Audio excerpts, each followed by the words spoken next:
Topic for today's lecture as shown here is Coleridge law, which is also named as Coleridge law of independent migration of ions.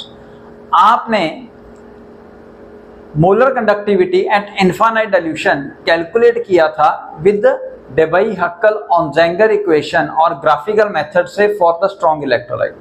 Weak electrolytes के लिए हम उस method से molar conductivity at infinite dilution नहीं find कर पा रहे थे, तो जिसकी वजह से हमें कॉलरिज ने ये लॉ दिया. और इन कॉलरिज सर ने ये लॉ जो है ये बेसिकली किसी भी तरह के इलेक्ट्रोलाइट के लिए है, यानी कि स्ट्रॉन्ग इलेक्ट्रोलाइट हो चाहे वीक इलेक्ट्रोलाइट हो, दोनों केस के अंदर ये लॉ लग जाता है. तो ये लॉ क्या कहता है? At infinite dilution when the dissociation is almost complete, जब डिसोसिएशन पूरी कंप्लीट हो जाती है, each ion make a definite contribution. हर एक आयन, जब इलेक्ट्रोलाइट टूटेगा तो आयन बनाएगा, कैटायन और एनायन, तो हर एक आयन जो है that make a definite contribution towards the molar conductivity of an electrolyte irrespective the presence of other ion with which it is associated, with which it is associated, यानी कि कोई दूसरा ion जो भी जुड़ा हुआ है उससे लेना देना नहीं है, वो आयन अपना एक डेफिनेट कंट्रीब्यूशन देगा for the molar conductivity of a respective electrolyte. इसका उदाहरण समझते हैं. सपोज हम एक एग्जांपल लेते हैं पहले साथ में. सपोज आपके पास एक सॉल्ट है NaCl. जब ये डिसोशिएट होगा तो ये प्रोवाइड कराएगा आपको सोडियम आयन और क्लोराइड आयन, सोडियम आयन और क्लोराइड आयन. तो फॉर्मूला क्या होगा? Molar conductivity according to Kohlrausch law, molar conductivity of sodium chloride at infinite dilution is equal to the molar conductivity of sodium ion plus the molar conductivity, अब मैं दोबारा MM नहीं लिख रहा हूं, मोलर कंडक्टिविटी होगी for chloride ion at infinite dilution. तो यानी कि कैटायन की जो मोलर कंडक्टिविटी होगी वो और एनायन की जो मोलर कंडक्टिविटी होगी वो, उन दोनों को ऐड कर दीजिए, this will give you the molar conductivity of electrolyte. तो सर ये क्या है? म्यू प्लस या म्यू नेगेटिव. इसको आप समझ सकते हैं कि ये है बेसिकली नंबर ऑफ कैटायंस या नंबर ऑफ एनायंस, जो कि आपको स्टोइकोमेट्रिक कोएफिशिएंट से मिल सकते हैं. एक और एग्जांपल ले लेते हैं. सपोज AlCl3, ये जब आयंस में डिसोशिएट होगा तो ये देगा 3 aluminium ion plus 3 chloride ion, sorry 1 aluminium ion plus 3 chloride ion. तो अब मोलर कंडक्टिविटी ऑफ AlCl3 कैसे लिखोगे पुत्र? At infinite dilution that is equal to the molar conductivity of aluminium ion at infinite dilution plus the molar conductivity of chloride ion of chloride ion at infinite dilution. लेकिन 3 chloride ion है तो 3 से multiply कर देंगे. The molar conductivity is multiplied with 3. Point clear हो गया?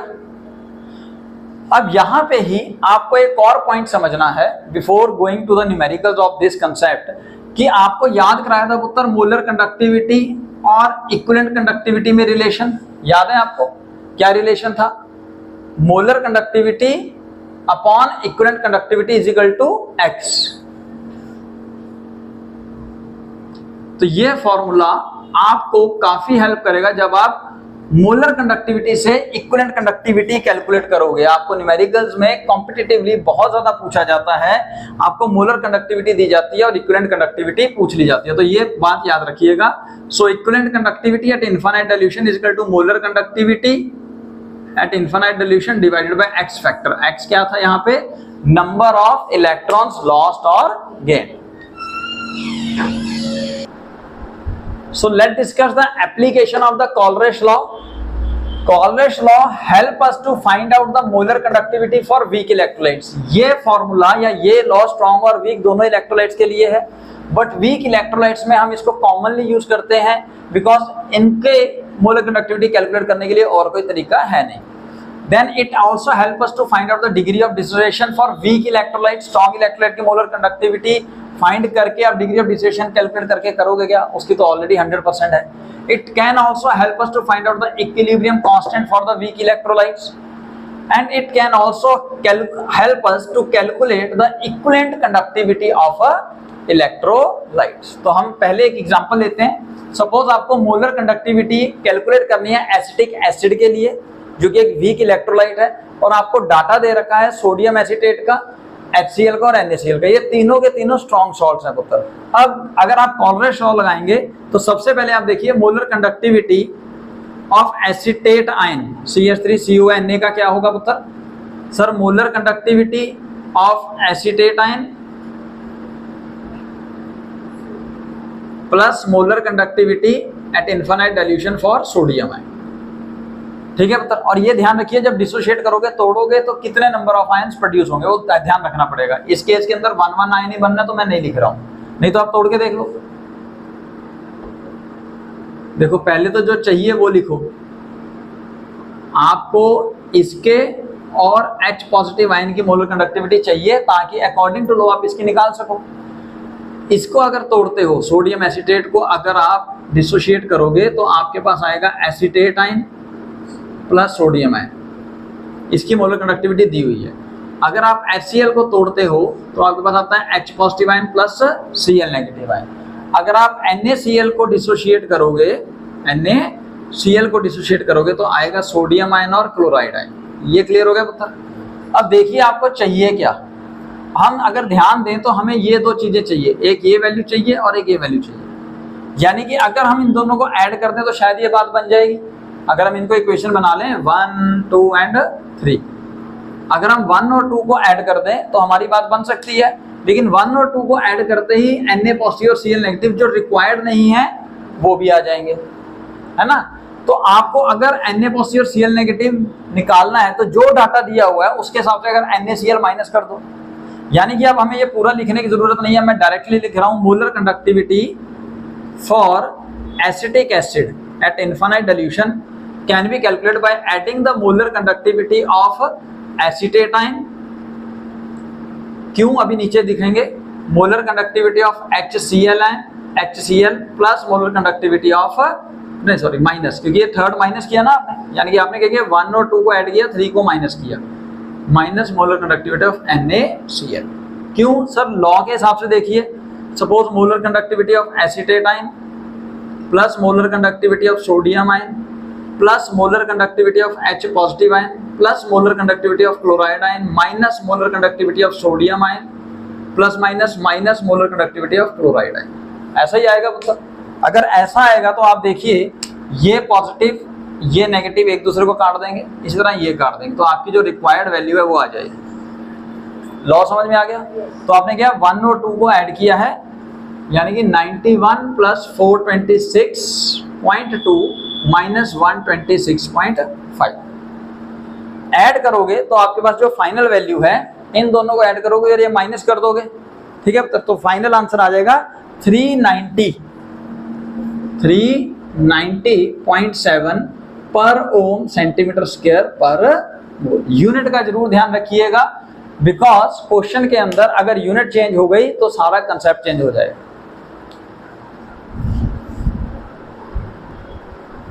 तो पुत्र आपको अगर डिग्री ऑफ डिस्टिलेशन कैलकुलेट करना हो तो डिग्री ऑफ डिस्टिलेशन का रिलेशन है with molar conductivity at infinite dilution, ये यानी कि degree of distillation is equal to the molar conductivity at any concentration divided by the molar conductivity at infinite dilution.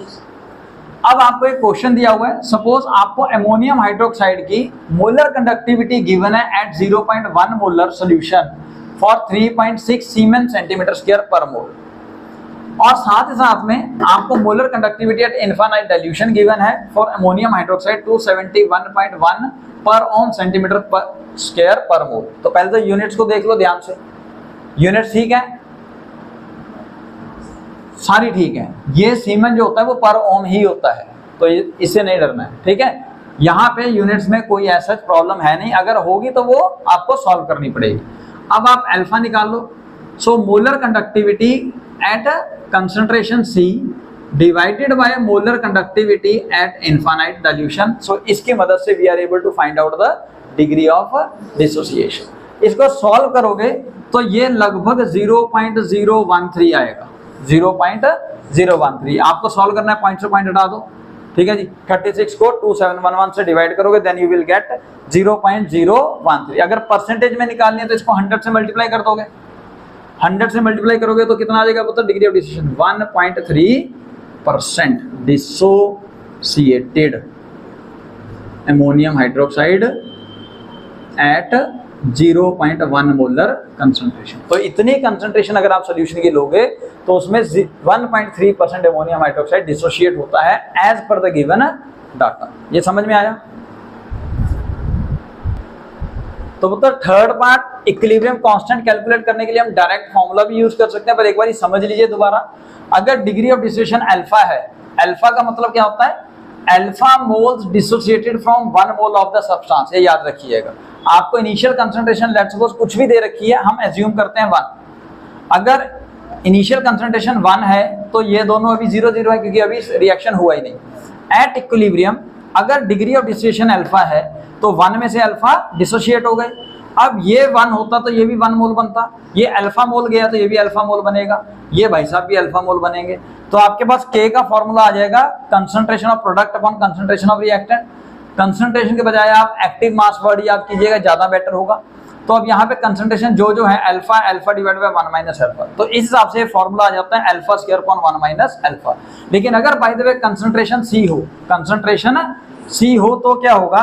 तो अब यहाँ पे एट इक्विलिब्रियम, मैं डायरेक्ट ले रहा हूँ, एट इक्विलिब्रियम एसिटिक एसिड की जो कंसंट्रेशन है आप उसको ये 1 मोल के हिसाब से दी।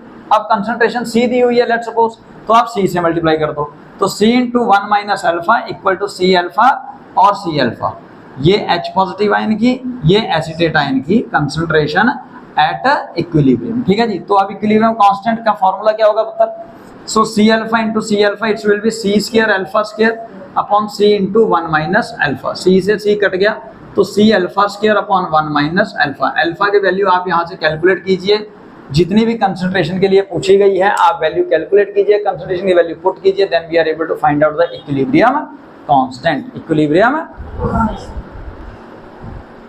सो fourth application of the Kohlrausch law. Let's suppose आपको molar conductivity of calcium ion दे रखा है, let's suppose A siemens centimetre square पर mole. Molar conductivity of phosphate ion दे रखा है B again siemens centimetre square पर मोल। आपको कैलकुलेट करने के लिए कहा है equivalent conductivity of calcium phosphate, equivalent conductivity of calcium phosphate. अब या तो आप डायरेक्टली पहले कैल्शियम फॉस्फेट के निकाल लीजिए और रिलेशन डायरेक्टली लगा दीजिएगा, because equivalent conductivity is equal to molar conductivity divided by x। ठीक है जी। या फिर आप इन दोनों को सॉल्व कर लीजिए, पहले इसकी इक्विवेलेंट कंडक्टिविटी निकालिए फिर इसकी और दोनों को ऐड कर दो by using Kohlrausch law. By using Kohlrausch law तो हम निकालते हैं पहले कैल्शियम की। Suppose equivalent conductivity for calcium ion, ठीक है, फॉर्मूले के हिसाब से it is equal to molar conductivity at infinite dilution for calcium ion divided by x। x क्या है? Number of electron loss gained या चार्ज ऑन कैटायन और एनायन। ठीक है, क्योंकि ये 2 इलेक्ट्रॉन लूज करेगा तभी तो 2 पॉजिटिव चार्ज लेगा। तो यानी कि मैं लिख सकता हूं यहाँ पे इसकी A divided by 2, A divided by. अच्छा, अब मैं इक्विवेलेंट कंडक्टिविटी ऑफ निकाल लूं पुत्र, किसकी?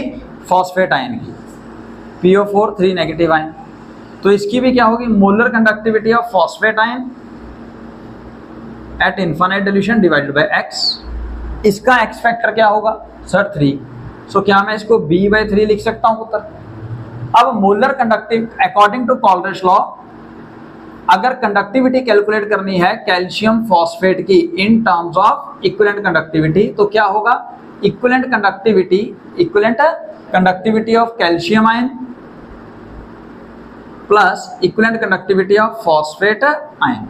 अच्छा, यहाँ पे एक चीज का ध्यान रखना है पुत्र, मोलर कंडक्टिविटी के अंदर आपने नंबर ऑफ आयंस को मल्टीप्लाई किया था, यहां नहीं करना है, यहां नहीं करना है। अगर इक्विवेलेंट कंडक्टिविटी कैलकुलेट करनी है, no multiplication of number of ions. तो सर जो आया वही निकाल दें। हाँ जी, तो कैल्शियम आयन की इक्विवेलेंट कंडक्टिविटी आई A/2, फॉस्फेट आयन की आई है B/3। एलसीएम लोगे पुत्र इसको, 3 2 जा 6, ठीक है जी, 3A plus 2B। So this could be the molar conductivity of equivalent conductivity of calcium phosphate। तो पुत्र नेक्स्ट एक और बड़ा इंपॉर्टेंट क्वेश्चन है, यहां पे आपने यूनिट्स का ध्यान रखना है। मैं फिर कह रहा हूं, आपको दे रखा है इनफाइनाइट डाइल्यूशन पे conductivity for ammonium ion 200 Siemens centimeter square per mole, for aluminium ion 300 Siemens centimeter square per mole, for sulfate ion 125 Siemens centimeter square per equivalent। आप ध्यान दे रहे हो, यहाँ पे देखिए चेंजेस हैं, यानी कि ये इसकी मोलर कंडक्टिविटी है और यहाँ पे इसकी आपको डायरेक्ट ही इक्विवेलेंट कंडक्टिविटी दे दी है। तो यूनिट से आपको ये चीज ध्यान रखनी है पुत्र। अब अगर ये पता लग गया और आपको कैलकुलेट करने का रहा है equivalent conductivity for aluminium sulphate, या तो आप दोनों की अलग अलग एल्यूमिनियम की और सल्फेट की इक्विवेलेंट कंडक्टिविटी कैलकुलेट कर लो और उनको सिंपली ऐड कर दो। मैंने फिर बोल रहा हूँ, इक्विवेलेंट कंडक्टिविटी में सिंपली ऐड किया जाएगा। इक्विवेलेंट कंडक्टिविटी कैलकुलेट करने के लिए molar conductivity divided bye x. तो यहाँ पे करें पुत्र, यहाँ पे तो इसकी इक्विवेलेंट कंडक्टिविटी डायरेक्टली दे ही रखी है, तो इसको छेड़खानी करने की जरूरत नहीं। इसकी निकाल लें equivalent conductivity for aluminium ion, क्या होगा पुत्र, molar conductivity divided bye x. X का मतलब मैंने बताया था number of electron lost, gained या टोटल चार्ज, तो 3 है। तो इसकी क्या हो जाएगी जी 100 सीमेन सेंटीमीटर स्क्वायर पर इक्विवेलेंट। ठीक है पुत्र, इसकी यूनिट भी अब सीमेन सेंटीमीटर स्क्वायर पर इक्विवेलेंट तो पहले ही दी हुई है। अब आपको इक्विवेलेंट कंडक्टिविटी निकालनी है एल्यूमिनियम सल्फेट की, वही कंसेप्ट आ गया पुत्र यहाँ पे।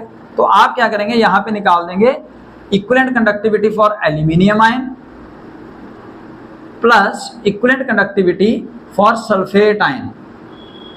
और इक्विवेलेंट कंडक्टिविटी कैसे निकाली जाती है, that is molar conductivity divided bye x factor. हमने यहाँ पे मेजर कर लिया पुत्र, क्या हो जाएगी जी 100 plus 125, it will be 225 siemens centimetre square पर इक्विवेलेंट। क्लियर हो गया। अब सपोज यहाँ पे ही आपसे सेकंड पार्ट में पूछा जाएगा equivalent conductivity at infinite dilution for ammonium sulphate, ammonium sulphate. अब क्या करें सर, कुछ नहीं करना, या तो अगेन पहले मोलर कंडक्टिविटीज कैलकुलेट कर लो, उसको एक्स से डिवाइड कर लेना बाद में, या फिर आप पहले इक्विवेलेंट कंडक्टिविटीज निकाल लो। सल्फेट आयन की आपको गिवन है, एल्यूमिनियम की जैसे निकाल लिया ऐसे ही अमोनियम आयन की भी निकाल लेते हैं। तो अमोनियम आयन की क्या होगी पुत्र, अमोनियम आयन की equivalent conductivity is molar conductivity of ammonium ion divided bye x. यहाँ पे एक्स कितना होगा पुत्र, 1 ही होगा ना, क्योंकि चार्ज 1 है तो एक ही इलेक्ट्रॉन लॉस किया होगा। तो इन दैट केस इसकी आ जाएगी equivalent conductivity of ammonium ion plus equivalent conductivity of sulphate ion at infinite dilution. तो अमोनियम आयन की आपने निकाली 200 और इसकी कितनी है जी 125, आंसर हो जाएगा 325 सीमेन सेंटीमीटर स्क्वायर पर इक्विवेलेंट।